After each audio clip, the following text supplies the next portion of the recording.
नमस्कार, स्वागत आपका। बड़ी ब्रेकिंग न्यूज इस वक्त की यह है कि भारतीय सेना की तरफ से अब ऑफिशियल स्टेटमेंट इस बात को लेकर दे दिया गया है कि चीन ने बीती रात जो पीएलए है, पीएलए की तरफ से जो रक्षा मंत्रालय की तरफ से वहां से बयान निकलकर सामने आता है और उसके बाद ग्लोबल टाइम्स जो उनका मुखपत्र है उसमें भी जो एक के बाद एक दो ट्वीट्स हुए जिसमें यह कहा गया कि बीती शाम, रात भी नहीं बीती रात, और ये देखिए ये ट्वीट किस वक्त पे किया गया। बीजिंग ने ये ट्वीट उस वक्त पे, बीजिंग में 3 बज रहे थे, भारत में करीब 12 बज रहे थे, उस वक्त को चुना गया जबकि ऐसी कोई अर्जेंसी नहीं थी। समय के हिसाब से अगर हम बात करें तो ये उस वक्त का समय है जब चीन की तरफ से फायरिंग हुई। जो सबसे बड़ी बात है इस पूरे के पूरे भारतीय स्टेटमेंट में वो ये है कि भारत की तरफ से एक भी गोली कहीं नहीं चलाई गई, जबकि पीएलए ने अपने स्टेटमेंट में यह बात कही थी कि भारत की तरफ से उनके इलाके में आकर गोलियां चलाई गई है, जिसके बाद पीएलए के सोल्जर्स ने यह साफ किया कि आप लोग अपनी तरफ चले जाइए। उन्होंने कहीं ना कहीं मध्यस्थता करने की कोशिश की, एक तरह से समझाने की कोशिश की और भारतीय सेना के जवानों को वापस भेजा। यह पीएलए का कमेंट था, यह पीएलए की तरफ से बयान जारी हुआ था।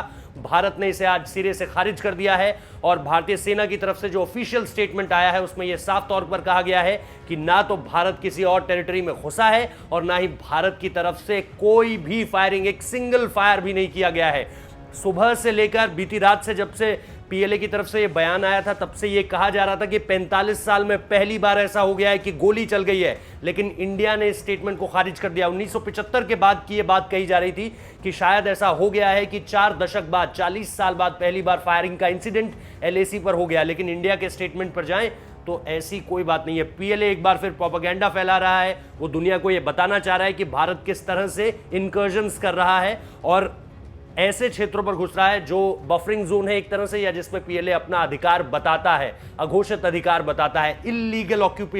जो उसका ऑक्यूपाइंग लैंड है जिस पर इस वक्त पे भी विवाद चल रहा है, उसको लेकर भी ये एक बहुत बड़ा स्टेटमेंट है और इस स्टेटमेंट को पीएलए ने जो घोषित किया था इसको भारतीय सेना की तरफ से खारिज कर दिया गया है। अब देखना दिलचस्प होगा क्योंकि कल ये जो फायरिंग हुई है ये उस समय पे हुई है जब दोनों देशों की सेनाओं की बातचीत चल रही थी। ये टाइमिंग्स को लेकर भी बहुत ज़्यादा डिस्प्यूट था कि क्या ये देर रात को हुआ, क्या ये शाम को हुआ, क्या ये उस वक्त को हुआ जब दोनों देश के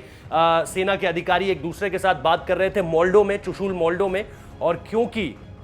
इसका ये जो इतना ज़्यादा इम्पैक्ट है वो इसलिए भी है क्योंकि भारत, अब जैसा हम आपको लगातार बता रहे हैं कि टेरिटोरी में हाइट्स जो होती हैं वो बहुत ज़्यादा इंपॉर्टेंट होती हैं और भारत, चाहे आप काला टॉप देखिए, चाहे आप हेलमेट टॉप देखिए, चाहे आप मगर हिल देखिए, चाहे आप गुरुंग हिल देखिए, इसके अलावा चाहे आप रकिनला देखिए या रजिंगला देखिए, ये सारी की सारी अहम टेरिटरीज इस वक्त पे भारत के हाथ में है और भारत टेरिटरी के हिसाब से इस वक्त एडवांटेजेस में है। तो आप इंडिया एडवांटेज कह सकते हैं इस वक्त पे। चीन को इसीलिए गुस्सा है, चीन इसीलिए लगातार